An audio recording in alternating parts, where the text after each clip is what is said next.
Nasubukan mo na bang magluto ng pork paksiw na may Mang Tomas? Kung hindi pa, para sa'yo ang video nito. Dahil dito ay magluluto tayo ng pork paksiw na may Mang Tomas. Simulan natin ating pagluluto. Nagpainit na nga tayo dito ng mantika.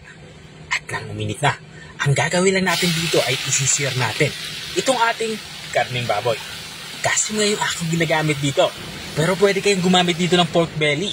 Medyo may kamahalan nga yung pork belly. Kaya kasim yung napili ko. Ang ginawa ko lang dito sa ating pork kasim ay sinir ko lang to hanggang sa magkulay light brown ang kulay nito. Katulad din nakikita nyo. At kapag ganito na itsura niya, magsimula na tayo mag-isa. Naglagay na nga din ako dito ng bawang. Ang gagawin natin dito ay papalabasin natin yung aroma nito.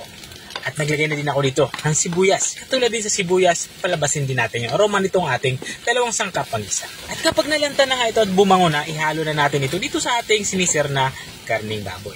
Tuloy-tuloy lang tayo sa ating pagsasangkotsa. At kapag nahalo na ito ng maigi, katulad na nakikita nyo, ay ilalagay na natin yung ating sabaw. Bali, ang gagamitin nga natin dito pang sabaw ay Sprite. 500 ml na Sprite yung aking inilalagay dito. Inubos ko na ito. Hindi na tayo magdadagdag dito ng tubig. Para sa akin ay sapat na ito para makapagpalambot dito sa ating karning baboy. Matapos ko nga ito malagay ng Sprite ay maglalagay na din tayo dito ng mga pampalasa. Naglagay ako dito ng black pepper powder at naglagay din ako dito ng buong paminta. At para naman sa ating aromatics, naglalagay ako dito ng dahon ng laurel. At para mas maging malasa ang ating nilulutong ulam, maglalagay ako dito ng isang perasong pork cube. At tinunaw ko lang ito bago ko ito hinalo dito sa ating nilulutong ulam. At dahil nga paksiw yung ating niluluto, hindi mawawala itong suka. Bali, naglagay ako dito ng makalahating cup ng suka at saka ko to tinakpan. Hindi na natin to gagalawin. Tatakpan natin ito at papakuloyin ng mga 20 minutes. O hanggang sa lumambot itong ating karning baboy. At pakalipas ka ng 15 minutes ay binuksan ko muna ito. Dito nga sa parte nito ay magsisimula na muna ako magtimpla. Tama na sa aking balasa ang sabaw nito. At dahil nga kulang ito sa alat, maglalagay tayo dito ng patis. Pero kung wala kayong patis o walang namasin, walang problema yan. At matapos ko mailagay itong patis ay haluin ko lang ito para naman pantay-pantay yung lasa ng ating nilulutong ulam. Ay nga, paksiw na may Mang Tomas yung ating niluluto. Maglalagay tayo dito ng Mang Tomas. Mang Tomas, bikini men.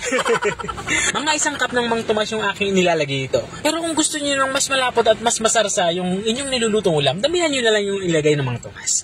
Matapos ko mailagay yung Mang Tomas ay hinalo ko lang ito at saka natin to tatakpan. Isisimmer pa natin to ng mga 5 minuto pa para makuha lang natin yung lapot na gusto natin sa ating sabaw. Makalipas nga ng 5 minuto ito na nga, lutong-luto na nga itong ating ulam pananghalian. Kaya ihanda mo na yung isang kalderong kanin dahil sigurado mapapalabang ka talaga sa kain. Ito na nga yung ating pork paksiw na may Mang Tomas. Kung nakarating ka hanggang dito sa dulo ng aking video, maraming salamat sa panunod.